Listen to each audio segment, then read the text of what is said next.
Hello friends, this is चेतन। जब आप लोग मॉडर्न हिस्ट्री पढ़ते हैं तो आपके सामने कई तरह के सवाल आते हैं और इन सवालों के दौरान स्वदेशी मूवमेंट काफी महत्वपूर्ण होता है, क्योंकि जब हम स्वदेशी मूवमेंट पढ़ते हैं तो उस समय हमारे माइंड में क्वेश्चन रेज होता है कि यहाँ आंदोलन इतना लोकप्रिय होने के बावजूद भी 1908-1910 तक आखिर क्यों ठंडे बस्ते में चला गया। आज हम इसी सवाल का उत्तर जानने की कोशिश करेंगे। आप सभी जानते हैं कि स्वदेशी आंदोलन की उत्पत्ति 1905 में हुई थी, क्योंकि अंग्रेजों ने बंगाल का विभाजन करने का निर्णय लिया था।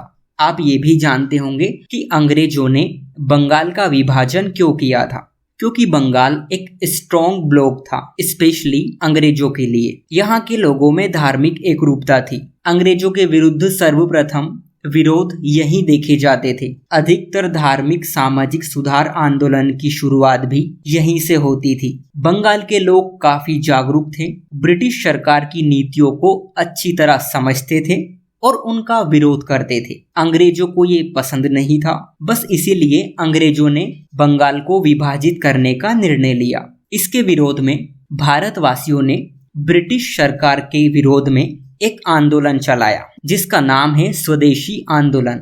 इस मूवमेंट की सबसे बड़ी बात ये थी कि इसकी शुरुआत भले ही बंगाल में हुई थी, लेकिन ये भारत के बहुत बड़े हिस्सों में फैल गया। फॉर एग्जाम्पल, पूना और बॉम्बे में बाल गंगाधर तिलक इसका नेतृत्व कर रहे थे। पंजाब में लाला लाजपत राय और अजीत सिंह इसका नेतृत्व कर रहे थे। दिल्ली में सैयद हैदर रजा इसका नेतृत्व कर रहे थे और मद्रास में चिदम्बरम पिल्लई।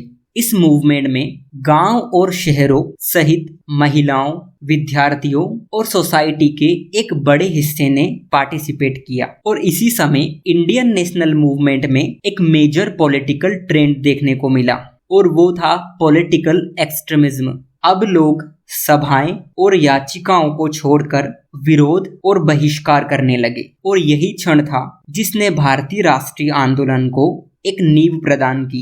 लेकिन बड़ा सवाल ये है कि इतना स्ट्रॉन्ग होने के बावजूद ये आंदोलन क्यों बिखर गया।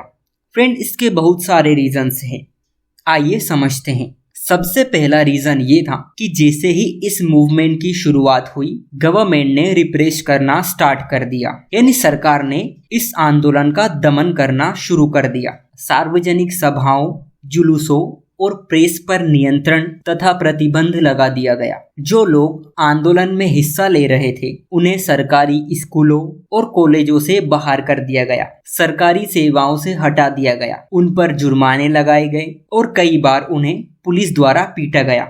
इसका उदाहरण आप 1906 के बारी साल सम्मेलन में देख सकते हैं कि पुलिस ने किस तरह बलपूर्वक इस सम्मेलन को खत्म कर दिया था। इसका एक रीजन आंतरिक झगड़े को भी माना जाता है। जब आंदोलन शुरू हुआ था तो कांग्रेस के भीतर बहुत मतभेद था।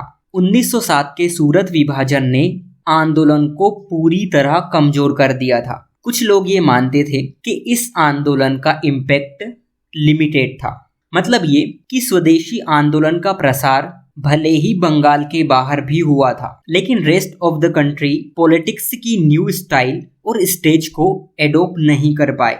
इसका एक रीजन ये भी है कि इस आंदोलन में हमें लीडर्स की कमी महसूस हुई।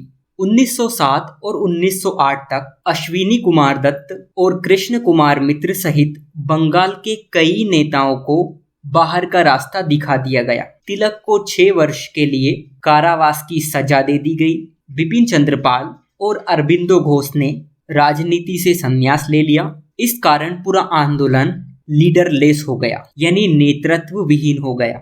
इस आंदोलन को कमजोर करने के पीछे एक रीजन ये भी है कि जन आंदोलन की एक सीमित अवधि होती है। जन आंदोलनों को आक्रामकता तथा आत्म बलिदान का एक समान स्तर बनाए रखते हुए उन्हें लंबे समय तक जारी नहीं रखा जा सकता। और ये आपने पूरे फ्रीडम मूवमेंट के दौरान भी देखा होगा कि हमारे आंदोलन छोटे छोटे हिस्सों में बटे हुए थे, क्योंकि इन आंदोलनों को गंभीर रूप से दमन का सामना करना पड़ता था।